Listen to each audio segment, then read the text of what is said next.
Our fantasy football running backs are realistically carrying our teams this year, so it feels like there's a lot of disrespect when there's a lot of good running backs that are lower ranked. We're not going to waste time. Just go down there, drop a like on the video, and subscribe to the channel to show your support. And going down to our first tier, I've got an exclusive for two guys this week. Joe Mixon and Kyren Williams. Joe Mixon and Kyren Williams, listen, they've both been crushing the game. I mean, they're literally both two of the top 4 fantasy scorers on a points per game basis, and they both have really good matchups this week that I really like.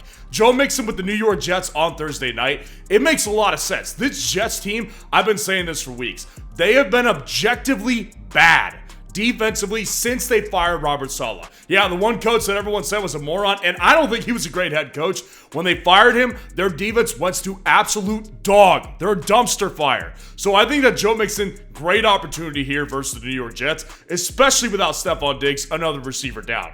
And then with Kyren Williams here, at the Seattle Seahawks, the matchup makes a ton of sense. James Cook just ripped up the Seattle Seahawks defense, and they've been plenty beatable this year on the ground as well. And again, Kyren is just so important, and he is consistently getting in the end zone every single game at this point. So with Kyren Williams, you can always bank on a touchdown at this point, and he's just been fantastic in fantasy. No reason to stop this week. Dropping down to our next big tier here, I can't leave names out of this list that are elite, and we've got tons of them. Saquon Barkley at 3, Derrick Henry at 4. With Saquon Barkley, he gets the great matchup. Obviously, Saquon is one of those top 4 fantasy football scorers on a points per game basis at the running back position as well. Now, with Saquon Barkley, there is always the chance that he has a little bit of a down game in fantasy. Like he had one last week, sort of, but that's just because he didn't get in the end zone. Saquon Barkley, realistically, I think the Jags are going to get crushed by the Eagles this week, leaving Saquon Barkley in a lot of run script opportunities here. So Saquon's going to be great. Derrick Henry versus the Broncos.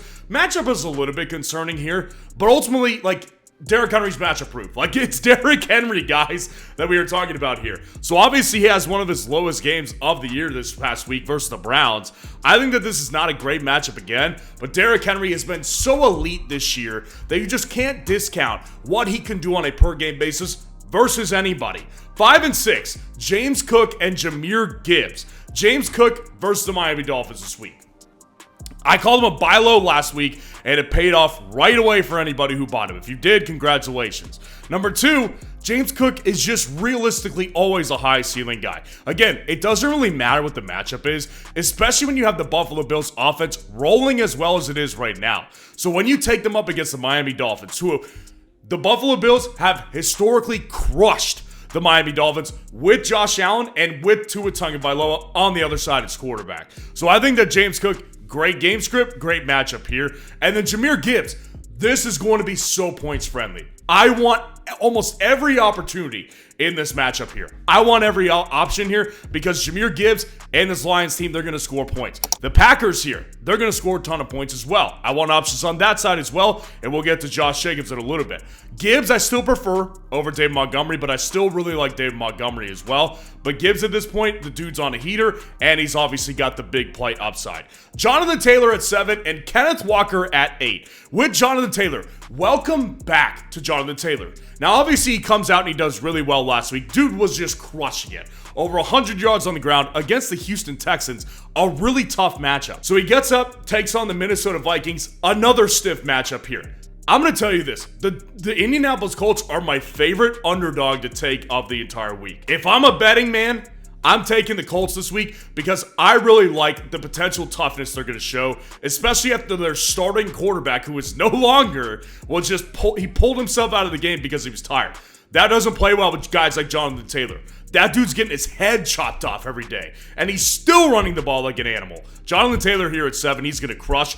Kenneth Walker at 8 versus the Los Angeles Rams. Matchup is also great. The only problem that I have with Kenneth is that sometimes this team does look really bad. So there are times where Kenneth Walker just gets in a negative game script, doesn't run the ball quite as much. It hasn't happened with a guy like Kyren Williams, for example, but with Kenneth Walker, it has happened. So I kind of want to hedge myself against that possibility a little bit, which is why he's down here at 8, but still understand the upside with Kenneth Walker, really stupid high. And then to round out the tier, Bijan Robinson versus the Dallas Cowboys at number 9. Obviously, guys, I was wrong about Bijan Robinson. I've been labeled a Bijan Robinson hater over the weeks. Listen, I never hated the dude. I just couldn't get on board with the volume. And to be clear, he's still not handling 100%.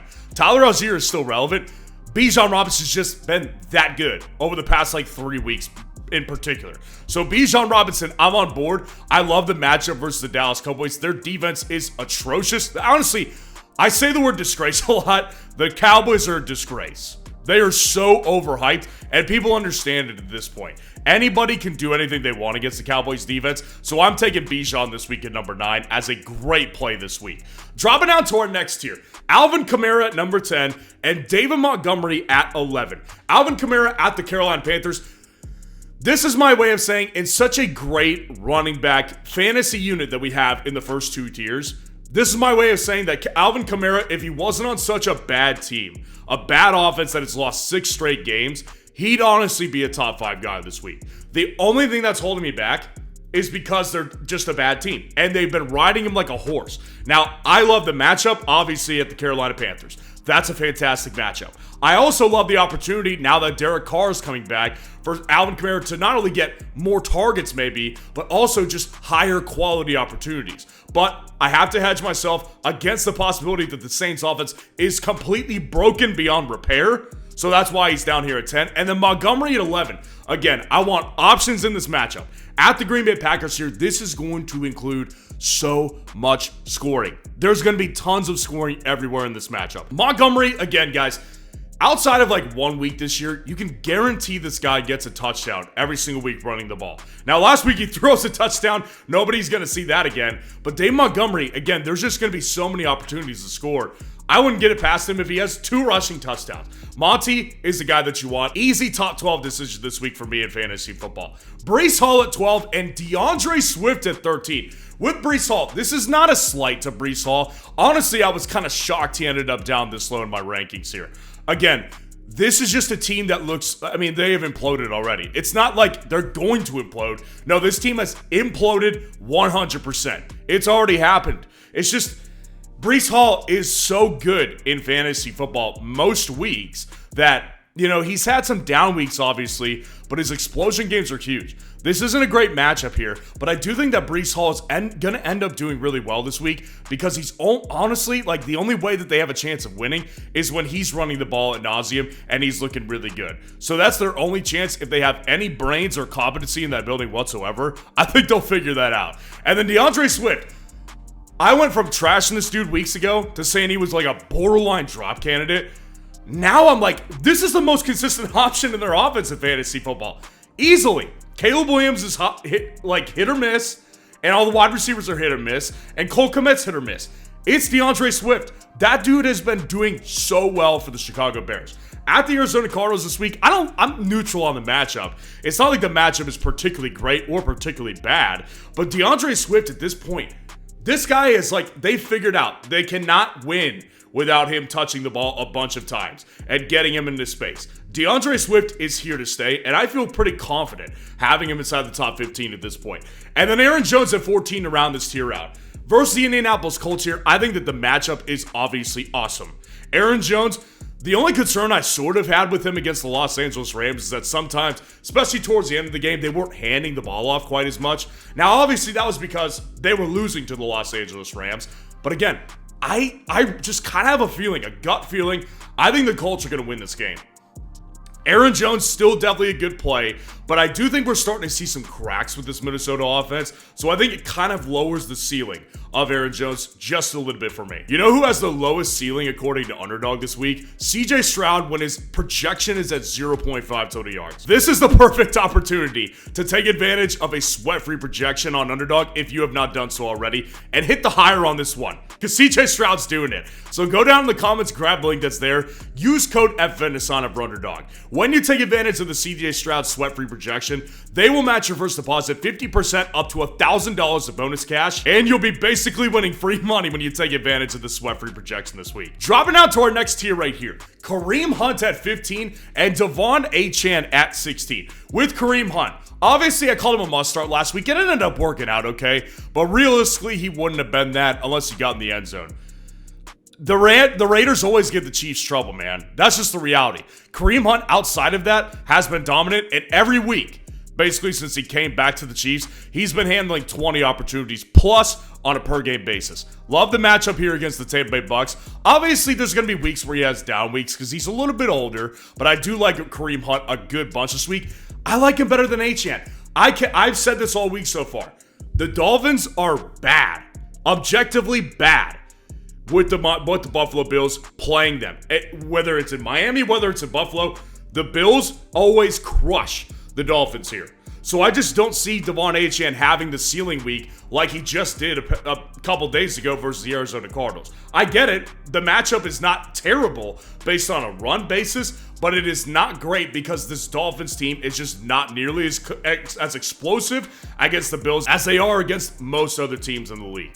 And then to round out the tier, Josh Jacobs at 17 and Brian Robinson Jr. at 18. Josh Jacobs versus the Detroit Lions. You want options in this matchup. Again, this one feels like a slight, right? Especially after 2 straight games where Josh Jacobs has been really good in fantasy football. Josh Jacobs, I really like him. Honestly, like if you just kind of look at most of the running backs that are ahead of him on a points per game basis, he's not outscoring all those guys on a points per game basis most weeks. So Josh Jacobs, I still can't get on board with him being a consistent top 15 or top 12 running back. But again, I know people will take it as a slight, but I'm trying to get people to not, because it's really not how it is. I really like him this week in a high-scoring upside matchup. Brian Robinson Jr. at the New York Giants, back on board with him this week. He had his worst game in fantasy this year. Still wasn't terrible, but this guy did improve his snap count percentage by about 10%. He's getting back on the field more consistently, and he's starting to look a little bit healthier. The matchup versus the Giants is definitely a beatable one, and just the way this Commanders offense, this offense is so good. They're one of the best offenses in the league. So even if Brian Robinson doesn't have like a 100-point game or anything like that, the chance that he gets in the end zone in this game are much higher than they were last week against the Chicago Bears defense. Dropping out to our next tier, James Conner at 19 and J.K. Dobbins at 20. James Conner, I love James Conner. I've been having him ranked high basically all year. Again, not a great matchup. Versus the Chicago Bears, I don't love this matchup here because it's not that James Conner is going to be terrible on the ground. What we saw a couple weeks ago when he didn't do very much against the Chargers, that's, I think, what we're going to see against the Bears. Because the Bears defense, they were able to shut down the pass for the majority. Just look at the Commanders. Outside of that Hail Mary, James Daniels didn't play his best game. The Bears defense is really good. So it's going to really, really minimize what the Cardinals can do offensively. So I think James Conner, not his best game, but obviously the guy still has touchdown upside, and he's very efficient on the ground, so he's still a top 20 guy. And then J.K. Dobbins at the Cleveland Browns. Don't love the matchup particularly this week either. I think the Browns defense is actually getting better, not only because they have talent and they're starting to get a little bit healthier, also, number 2, they actually have hope on offense that they don't have to spend 90% of the game on the field because their quarterback sucked back then and he doesn't now. So I think that this Browns defense is just going to look better every week, and J.K. Dobbins runs into not a buzzsaw this week, but definitely one of the tougher matchups he's played this year. Chuba Hubbard at 21 and Chase Brown at 22. Chuba Hubbard, as long as he's a Panther, I still think that he's a good option in most times. I think the matchup versus the New Orleans Saints, obviously he played his worst fantasy game in week 1 versus the Saints, so I don't love that. I've given me flashbacks to week 1, but at the same time, Chuba Hubbard, at this point, especially with no Deontay Johnson, what else do they realistically have? Nothing. This team is depleted of any kind of firepower. Jonathan Brooks maybe comes back. I don't care. I've said it publicly. I think that Chuba Hubbard, why would they move off of him? Unless they trade him, which makes sense, but like, why would you bench this guy when he's actually been really freaking good for the majority of the season?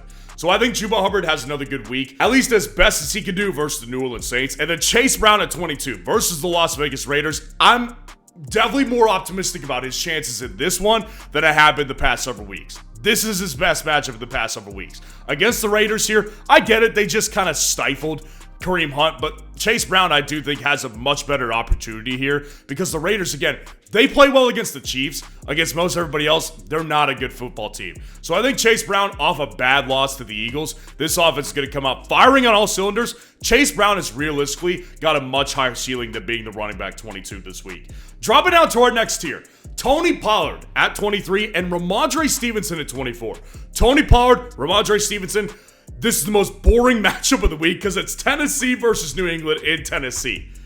I'll be like plugging my nose watching this game because it's going to be really bad. But that being said, you know, obviously they both lead the backfield for each other. And Tony Pollard, I slightly prefer him just because he's more of an explosive player than Ramondre is. And especially considering that Jacoby Brissett probably ends up starting this game with an injured Drake May, I don't think this upside is going to be there for a full game. Now, the Titans defense sucks, so really you could flip-flop these guys in either order, but just understand, both of them are pretty low upside for the majority of the year, and I don't think either of them have particularly great upside in this matchup right here. Rachaad White at 25 and Bucky Irving at 26. My two Bucs running backs. It's funny, last week I came into the week saying I think that Rachaad White's going to be the clear favorite now that I have in this Bucs backfield. Well, turns out they still basically split volume.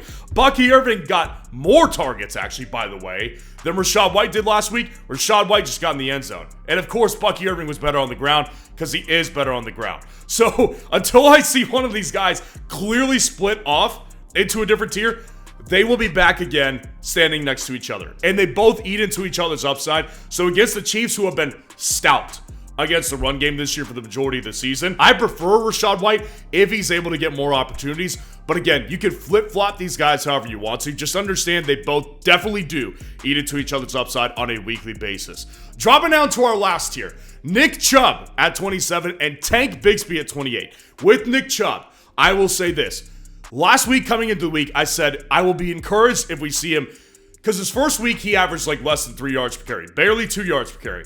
I said if we see him average more than 3 yards per carry in his second week back, I'll be encouraged. He did just that. So we're starting to see better performances here from Nick Chubb. And now with this offense becoming better, against the Los Angeles Chargers, I don't love the matchup here, and I still don't think he's ready to break off in a big explosive run yet, but he's getting there. And that's a positive thing with Nick Chubb because that puts me in a very clear and confident mindset to put him back inside the top 30 on a consistent level. And then with Tank Bigsby and Travis Etienne at 28 and 29. At this point, I don't care if Travis Etienne plays. I want Tank Bigsby, but again, Travis Etienne, if he comes back, all he's doing is muddying up this freaking offense, man. That's all he's freaking doing. He's just totally muddying up this backfield.